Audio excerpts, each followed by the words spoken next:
Hello friends, आज हम बात करते हैं इलेक्ट्रिसिटी के बारे में। तो मैं एक बार आपका वेलकम कर देता हूँ अपने यूट्यूब चैनल जेएस एकेडमी में। आज हम लोग बात करेंगे इलेक्ट्रिसिटी के बारे में। तो इलेक्ट्रिसिटी क्या होती है? तो ये जो होती है एक टाइप की जो क्या होती है एनर्जी होती है, जिसको हम लोग बोलते हैं इलेक्ट्रिकल एनर्जी। तो हम उससे पहले हम अगर एनर्जी के बारे में बात कर लें तो सही रहेगा, क्योंकि इलेक्ट्रिसिटी क्या है, एक टाइप की एनर्जी है। फॉर एग्जाम्पल मैकेनिकल एनर्जी है, ये भी एक टाइप की एनर्जी है। आज हम बात करेंगे सबसे पहले एनर्जी के बारे में। तो एनर्जी क्या होती है? जब आप कोई भी काम करते हो, आप लिख रहे हो, आप पढ़ रहे हो, आप हंस रहे हो, आप चल रहे हो, इसके लिए आपको क्या जरूरत होती है? एनर्जी, क्योंकि बिना एनर्जी के आप कोई काम नहीं कर सकते हो।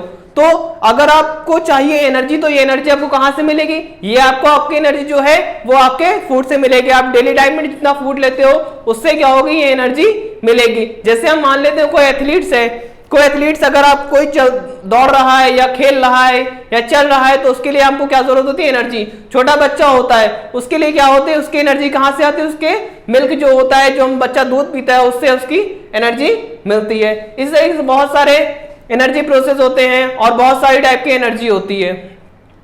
आज हमें जो बात करनी है वो क्या है? इलेक्ट्रिकल एनर्जी की बात करनी। उससे पहले आपने पढ़ा होगा डेफिनेशन, एनर्जी की डेफिनेशन। तो यहां पे एनर्जी क्या होती है? Energy neither be created nor be destroyed. मतलब हम यहां से अगर इस लाइन को अगर जस्टिफाई करें तो एनर्जी को ना ही हम जनरेट कर सकते हैं ना ही डिस्ट्रॉय कर सकते हैं। It can change one form to another form. It can change one form to another form. मतलब एनर्जी को ना ही हम जनरेट कर सकते ना ही डिस्ट्रॉय कर सकते, सिर्फ इसको एक फॉर्म से दूसरे फॉर्म में चेंज कर सकते हैं। फॉर एग्जांपल अगर हम बात कर रहे हैं कि एनर्जी के सोर्सेस क्या क्या है, तो एनर्जी के सोर्सेस क्या है? तो सोर्सेस ऑफ एनर्जी। या हम अगर बात करते हैं इलेक्ट्रिकल एनर्जी के सोर्सेस क्या है, क्योंकि एनर्जी के सोर्स आप बात करोगे तो उसमें क्या होता है कि किस टाइप की एनर्जी है और कौन से टाइप की एनर्जी का फॉर्म जो हो रहा है वो चेंज हो रहा है। यहाँ पे आज हम बात करेंगे सोर्सेस ऑफ एनर्जी। मतलब हम यहाँ बात करें तो आपके पास चैप्टर जो है वो इलेक्ट्रिसिटी है। तो यहाँ पे इलेक्ट्रिसिटी मतलब इलेक्ट्रिकल एनर्जी की हम बात करेंगे। तो सबसे पहले इलेक्ट्रिकल एनर्जी में जो है वो आपके पास आता है इलेक्ट्रिक डायनमो। इलेक्ट्रिक डायनमो क्या करता है? ये मैकेनिकल एनर्जी को किस में चेंज करता है? इलेक्ट्रिकल एनर्जी में चेंज करता है। तो ये जो होता है इसको हम लोग बोलते हैं इलेक्ट्रिकल डायनमो। इसका एग्जांपल जो है वो क्या है? इलेक्ट्रिक मोटर है।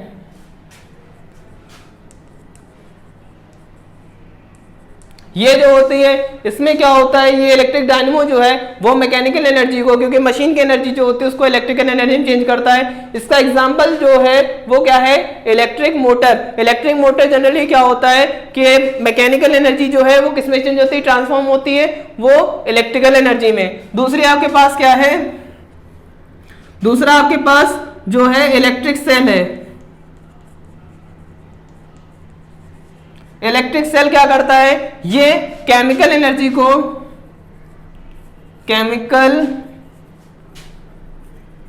को चेंज करता है इलेक्ट्रिकल एनर्जी में। मतलब यहाँ पे जो इलेक्ट्रिक सेल है वो क्या कर रहा है? इलेक्ट्रिक सेल के अंदर क्या भरा होता है? केमिकल भरा होता है, जो क्या करता है? केमिकल एनर्जी को इलेक्ट्रिसिटी में चेंज करता है। यहाँ पे क्या होता है कि केमिकल की फ्यूजन होता है, बॉन्ड ब्रेकिंग हो गई, बॉन्ड फॉर्मेशन होगा, और वहां से क्या हो जाएगा? Electrical energy. जब बॉन्ड ब्रेकिंग और बॉन्ड फॉर्मेशन होता है तो वहां पे कुछ ना कुछ एनर्जी रिलीज होती है। तो जब बॉन्ड ब्रेक होगा, दो कंपाउंड ब्रेक होंगे। जैसे मान लीजिए आपके पास अगर इस टाइप का अगर आपके पास कंपाउंड, जब ये ब्रेक होगा तो इसमें कुछ ना कुछ क्या निकलेगी? एनर्जी निकलेगी। तो वो क्या करती है? इलेक्ट्रिसिटी को प्रोवाइड कराते हैं। आगे हम बात करें सोलर एनर्जी या फोटो एनर्जी। हम यहां बात कर रहे हैं फोटो एनर्जी की बात करें। फोटो एनर्जी में यहाँ क्या होता है? वो जो सन की एनर्जी होती है, जो सोलर एनर्जी होती है, वो किस में चेंज हो जाती है? इलेक्ट्रिकल एनर्जी में चेंज हो जाती है। इसको हम लोग बोलते हैं सोलर एनर्जी किसमें चेंज हो रही है, इलेक्ट्रिकल एनर्जी में चेंज हो रही है। इस टाइप की एनर्जी आपके पास होती है तो उसे हम लोग क्या बोलते हैं, उसे हम लोग बोलते हैं फोटो एनर्जी। फोटो एनर्जी में क्या है, यहाँ पे जो आपके पास इलेक्ट्रिकल मॉडर्न फिजिक्स के हिसाब से जो है जो सोलर पैनल्स वगैरह जो बने होते हैं, देखा होगा आपने सोलर पैनल घर घर में लगे होते हैं जिनका एनर्जी की ज्यादा यूज होती है, तो क्या करते हैं वो सन की जो एनर्जी होती है, जो सन मतलब जो सोलर एनर्जी होती है, सोलर एनर्जी मतलब यहाँ हम लोग बात कर रहे हैं तो सन की एनर्जी की बात करें तो जो सन की एनर्जी सोलर एनर्जी होती है वो किसमें चेंज आती है, वो इलेक्ट्रिकल एनर्जी में चेंज आती है। तो ये थे आपके पास एनर्जी की डेफिनेशन। और यहाँ पे क्या आती है, कुछ इलेक्ट्रिक जो है टाइप्स ऑफ इलेक्ट्रिक मतलब कौन कौन से इक्विपमेंट होते हैं जिससे आप एनर्जी को क्या कर सकते हैं, एक फॉर्म से दूसरे फॉर्म में ट्रांसफॉर्म कर सकते हो।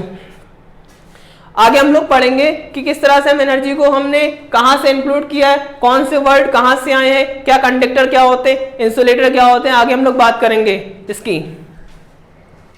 अभी तक हमने पढ़ा था कौन कौन से इक्विपमेंट होते हैं जो इलेक्ट्रिसिटी के एक फॉर्म को दूसरे फॉर्म में चेंज कर देते हैं, और एनर्जी क्या होती है। हमने ये भी पढ़ा था कि भाई energy neither be created nor be destroyed, it can change one form to another form, मतलब एनर्जी को ना ही जनरेट किया जा सकता है ना ही डिस्ट्रॉय किया जा सकता है, उसको एक फॉर्म से दूसरे फॉर्म में चेंज किया जा सकता है। जैसे हमने देखा था कौन सी आपके पास एनर्जी थी, जिसमें ड्राई सेल था, ड्राई सेल आपके पास क्या था, वो उसमें केमिकल एनर्जी किसमें चेंज करता है, इलेक्ट्रिकल एनर्जी में चेंज कर रहा था। और आपके पास इलेक्ट्रिकल डायनेमो था जो मैकेनिकल एनर्जी किसमें चेंज कर रहा था, मैकेनिकल एनर्जी को इलेक्ट्रिकल एनर्जी में चेंज कर रहा था। उसके बाद सोलर था, जो सन की एनर्जी जो सोलर एनर्जी थी उसको किसमें चेंज कर रहा था, इलेक्ट्रिकल एनर्जी में चेंज करता।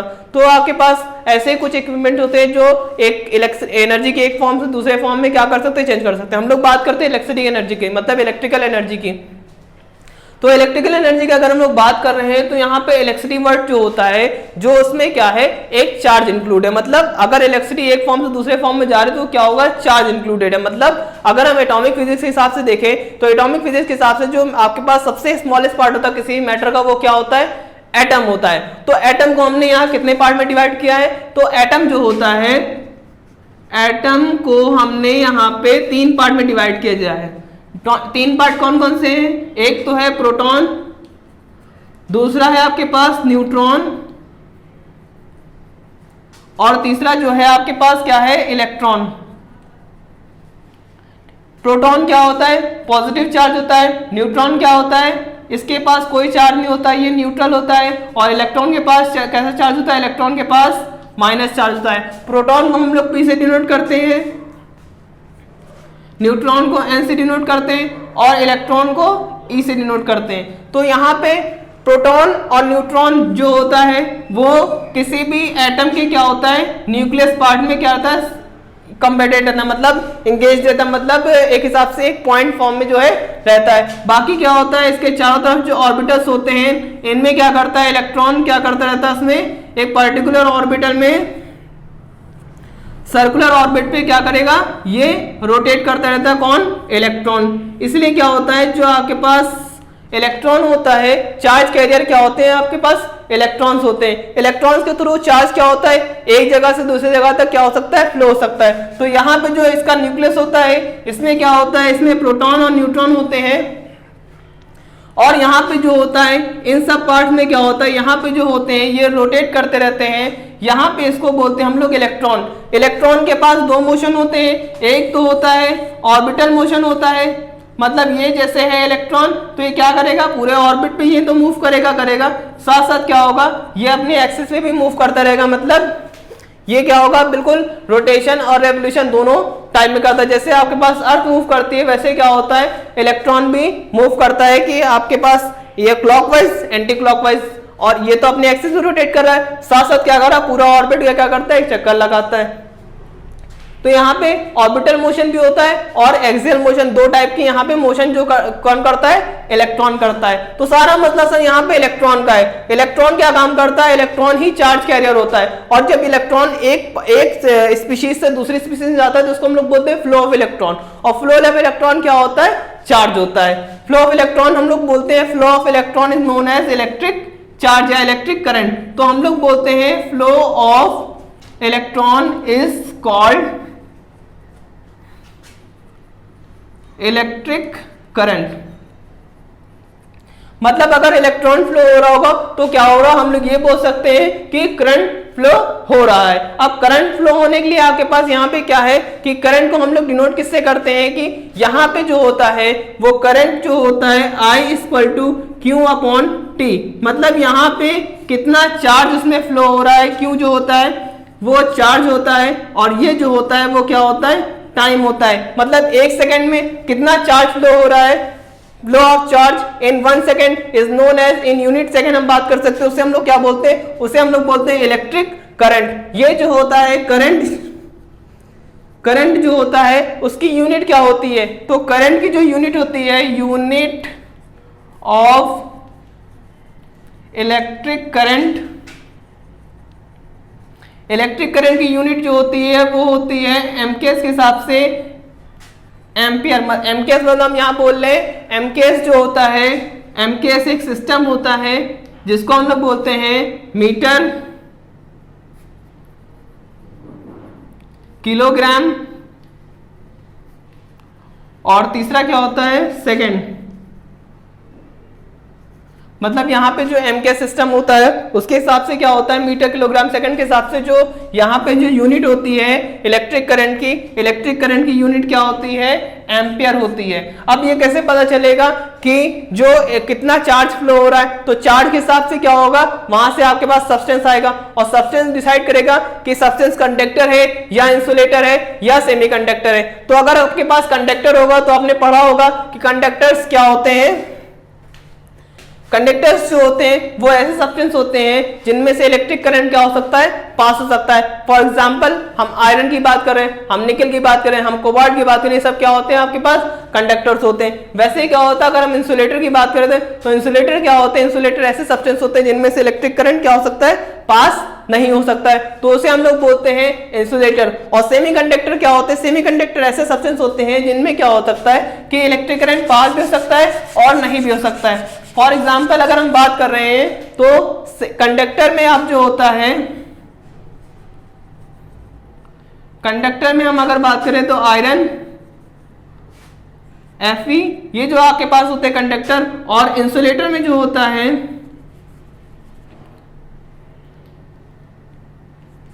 इंसुलेटर जो होता है आपके पास वो क्या होता है, ये रबर होता है, प्लास्टिक है, ठीक, माइका है, माइका शीट होती है जो आपके पास किसी भी देखा होगा बोर्ड वगैरह पर लगी होती है, वो भी क्या होता है करंट की क्या होती है, इंसुलेटर होती है। तो ये सब कुछ सब्सटेंस होते हैं जो क्या होते हैं इंसुलेटर, जिनको हम लोग बोलते हैं, और कुछ को क्या बोलते हैं कंडक्टर। आता है सबसे बड़ा कि सेमीकंडक्टर। सेमीकंडक्टर में क्या होता है, जो सेमीकंडक्टर होता है उसका आपके पास एग्जांपल, मतलब उसमें से मे बी और मे नॉट बी, कुछ कंडीशंस होती है जिनमें आपके पास इलेक्ट्रिक करंट पास होगा और कुछ कंडीशन होंगे इलेक्ट्रिक करंट नहीं पास होगा। जिनमें पास होगा उन्हें हम लोग, मतलब जिससे पास होगा हम बोलेंगे हाँ कंडक्टर है। कुछ टाइम बाद क्या होता है, फ्लो नहीं होता, इसे हम लोग क्या बोलते हैं कि इंसुलेटर। मतलब ऐसे सब्सटेंस जो कंडक्टर और इंसुलेटर दोनों की तरह काम करते हैं उन्हें हम लोग क्या बोलते हैं, उन्हें हम लोग बोलते हैं सेमी कंडक्टर। जो कि आपके पास क्या आता है, जर्मेनियम आता है और सिलिकॉन आता है। तो ये जो होते हैं कुछ दो, ये जो होते हैं ये क्या होते हैं, इनको हम लोग बोलते हैं सेमी कंडक्टर्स।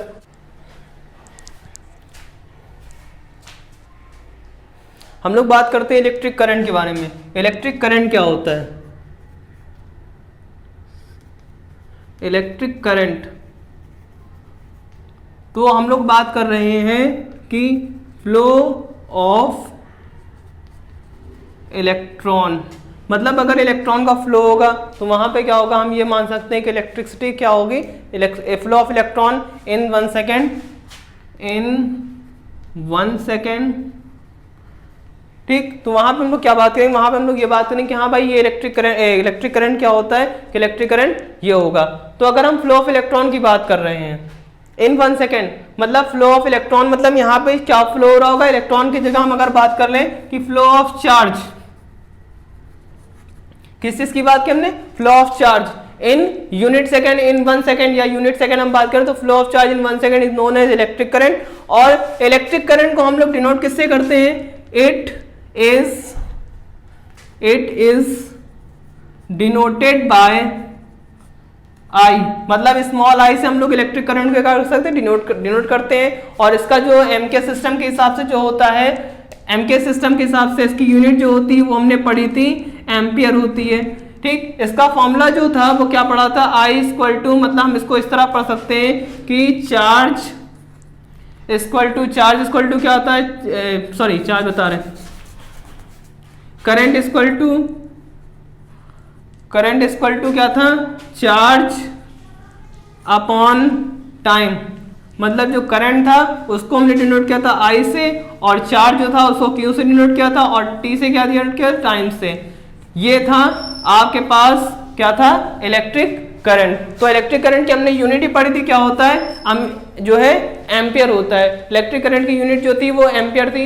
आगे हम बात करेंगे कि अगर हम 1 एम्पियर की बात कर सकते हैं। ठीक, तो 1 एम्पियर में क्या होगा, 1 एम्पियर क्या होता है कि अगर फ्लो ऑफ इलेक्ट्रॉन या फ्लो ऑफ चार्ज 1 कूलाम का अगर चार्ज फ्लो, जो चार्ज की यूनिट होती है वो क्या होती है, कूलाम की। When flow of charge 1 coulomb इन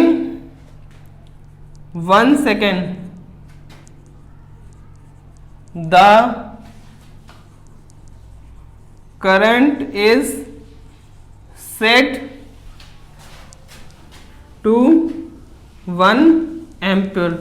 मतलब अगर यहाँ पे 1 कूलाम का चार्ज जो हो फ्लो हो किसमें, कितने सेकंड में, 1 सेकंड में, तो उसे हम लोग क्या बोलेंगे, तो उसे हम लोग बोलेंगे 1 एम्पियर। अगर इसका फॉर्मूला देखें तो 1 एम्पियर इक्वल टू क्या था, 1 एम्पियर इक्वल टू 1 कूलाम का चार्ज था, CO कूलाम का चार्ज था, और टाइम कितना था, 1 सेकेंड का टाइम लग रहा था। तो इस कंडीशन में जो आपके पास इलेक्ट्रिसिटी होगी उसको क्या बोलेंगे, उसको हम लोग बोलेंगे 1 ampere.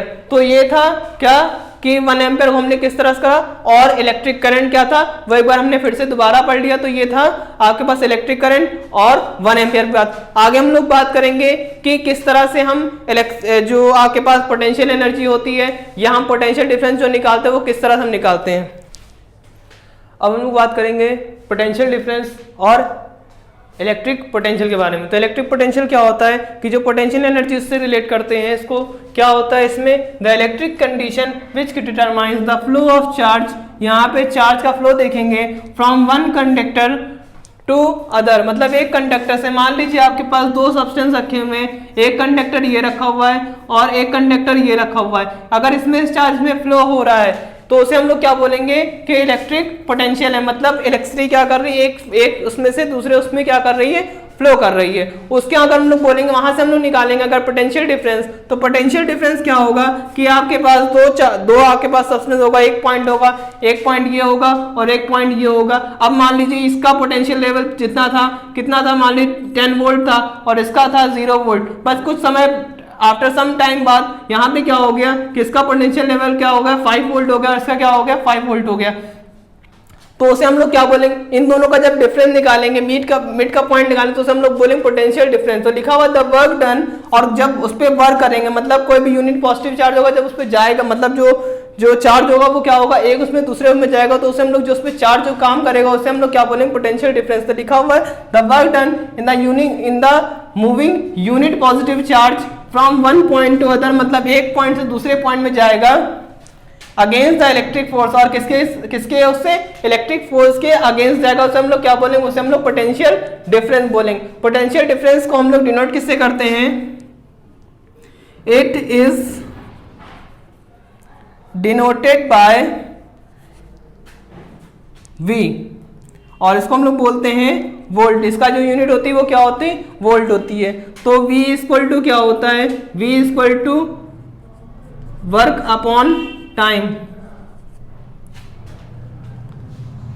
V equal to W upon, sorry time बता रहे हैं, charge, W upon capital W upon Q, V equal to W upon Q। यहाँ पे जो W है वो क्या है, वर्क है, और जो Q है वो क्या है, चार्ज है। तो इसको हम लोग क्या बोलते हैं, इसको बोलते हैं पोटेंशियल डिफरेंस। हेलो, अब हम लोग बात करेंगे कुछ इलेक्ट्रिकल सिंबल्स की, कौन सा इलेक्ट्रिकल सिंबल्स होता है और कौन सा इलेक्ट्रिकल सिंबल कौन सा बताएगा, ये सेल है या बैटरी है या कनेक्टिंग वायर है। क्योंकि जब आप काम करोगे तो आपको ये नहीं समझ में आता है कि हाँ भाई इसमें खाली तो आप सिंबल के हिसाब से काम करो, जब इनको ऑन पेपर बनाओगे तो सिर्फ इलेक्ट्रिकल सिंबल रहेगा। क्योंकि आप ऑन पेपर जब काम करोगे तो उसमें आप ये रहेगा कि हाँ भाई यहाँ पे एक कनेक्टिंग वायर है, यहाँ पे एक टी कनेक्शन है, यहाँ पे वायर की क्रॉसिंग है, तो आप उसको जब पेपर पे वर्क करोगे तो उसको एज अ इलेक्ट्रिकल सिंबल के हिसाब से दिखाते हैं। यहाँ हम लोग पढ़ते हैं कुछ इलेक्ट्रिकल सिंबल्स, कौन कौन से इलेक्ट्रिकल सिंबल्स होते हैं। तो हम यहाँ लिख लेते हैं सम इलेक्ट्रिकल सिंबल्स। कुछ इलेक्ट्रिकल सिंबल्स होते हैं जिनको हमको पढ़ना ज़्यादा ज़रूरी होता है।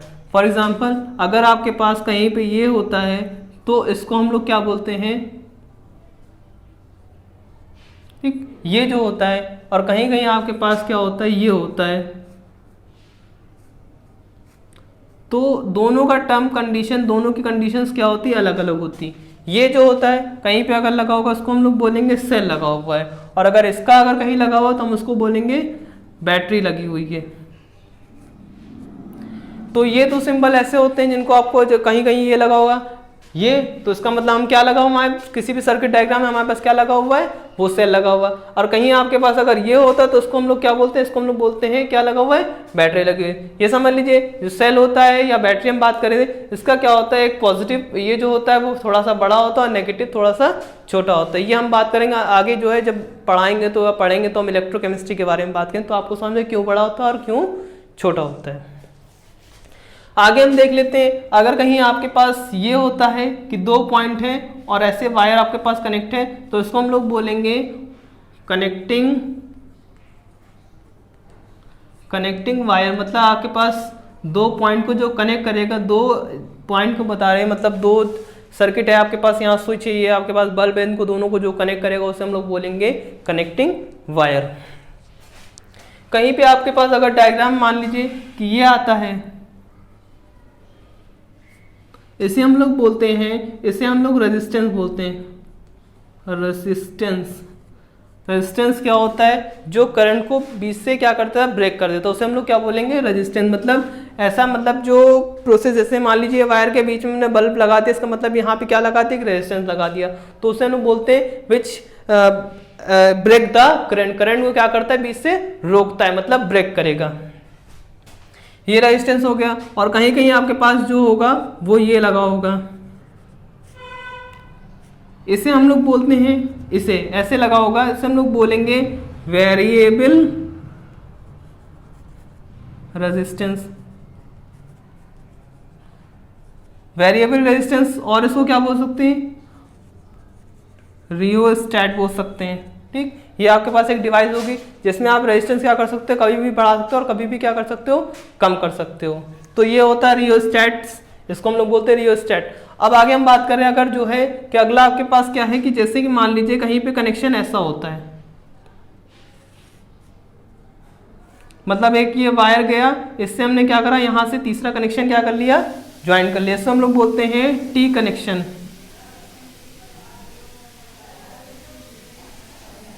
ये आपके पास पॉइंट ए है, बी है, और कहीं पॉइंट हमने यहाँ किससे कनेक्ट करवा दिया, ओ से कनेक्ट करवा दिया, तो हम लोग बोलेंगे टी कनेक्शन। मतलब ये टी शेप में, इसलिए टी कनेक्शन बोल रहे हैं। आगे हम बात करेंगे कि अगर वायर की क्रॉसिंग कुछ इस तरह से, जैसे मान लीजिए वायर गया हुआ, दूसरा वायर ऊपर से आया हुआ है, और ये वायर ऊपर से आके, मतलब ये वायर एक दूसरे के ऊपर से अगर गया हो, मतलब एक दूसरे के अंदर से ना जाके एक दूसरे के ऊपर से गया हुआ, इसका मतलब हम इसको क्या बोलेंगे, क्रॉस कनेक्शन।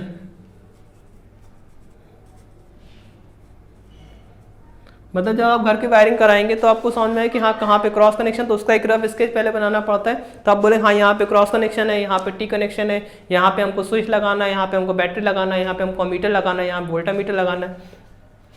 आगे हम अगर बात करें, आगे आपके पास जो है इसमें अगला जो सिंबल है वो क्या है, कुछ इस तरह से होता है,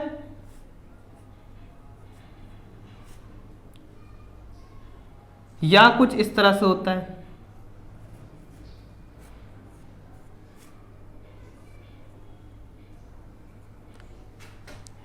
इसको हम, ये जो होते हैं आपके पास, इसको हम लोग बोलते हैं की। क्या बोलेंगे इसको, की होता है, या इसको हम लोग बोलते हैं स्विच। स्विच बोलते हैं। मतलब जहां से आपके पास जो होगा वो क्या होगा, स्टार्ट होगा, जहां से आप जो कनेक्शन लगाएंगे वो क्या होगा, ऐड होगा। उसे हम लोग मतलब वहां से बटन दबाया तो क्या होगा, स्विच ऑन हो गया। मतलब ये जो है ये क्लोज स्विच है, और अगर हम बात करें तो ओपन स्विच का दूसरा होता है।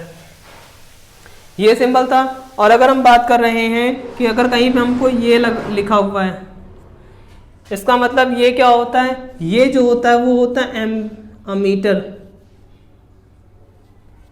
मतलब ये करंट मेजर करेगा कितना करंट फ्लो हो रहा है। और अगर वही चीज बात करें कि अगर यहाँ पे हमने ये लगा दिया तो ये होता है वोल्टामीटर। ठीक, ये होता है वोल्टामीटर। और अगर हम करंट की डायरेक्शन मेजर करें कि किस डायरेक्शन में फ्लो हो रहा है, उसको बोलते हैं गैल्वेनोमीटर। तो ये कुछ आपके पास इलेक्ट्रिकल सिंबल्स थे, जिनमें आपके पास कुछ इस तरह से जो थे, कुछ ओपन सर्किट थे, कुछ क्लोज सर्किट था, कुछ टी कनेक्शन था, कुछ सेल था, कुछ बैटरी और connecting wire, resistance, variable resistance, resort, T connection.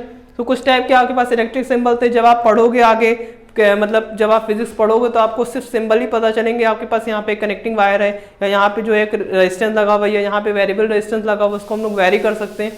तो जब आप इसको पढ़ोगे ऑन पेपर, जब बनाओगे डायग्राम इसका, जब सर्किट डायग्राम आप बनाओगे तो आपको समझ में आ जाए कि किस तरह से कौन सा कनेक्शन हुआ है। तो ये आपके लिए ये जानना भी बहुत ज़्यादा जरूरी